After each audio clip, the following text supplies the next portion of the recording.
अविनाश एक होशियार लेकिन लापरवाह लड़का था।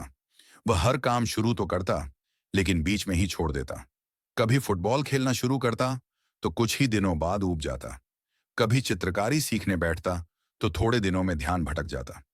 उसकी इसी आदत के कारण वह पढ़ाई में भी अच्छा नहीं कर पा रहा था। एक दिन उसके दादाजी उसे पास के बगीचे में ले गए। वहां एक छोटा पौधा उगा हुआ था। दादाजी ने उसे दिखाते हुए कहा, बेटा, अगर इस पौधे को हर हफ्ते अलग अलग जगह रोपोगे, तो क्या यह कभी बड़ा पेड़ बन पाएगा? अविनाश ने तुरंत जवाब दिया, नहीं दादाजी, अगर इसे बार बार उखाड़ेंगे तो यह कमजोर हो जाएगा और कभी बढ़ नहीं पाएगा। दादाजी मुस्कुराए और बोले, बिल्कुल सही, यही नियम तुम्हारी जिंदगी में भी लागू होता है।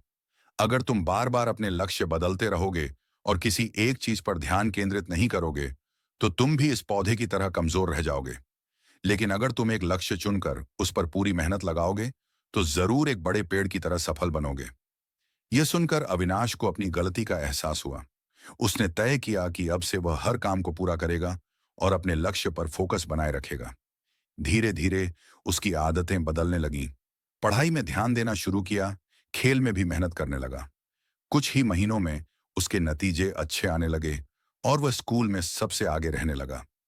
सीख: अगर सफलता पानी है, तो हमें एक ही लक्ष्य पर ध्यान लगाकर मेहनत करनी होगी।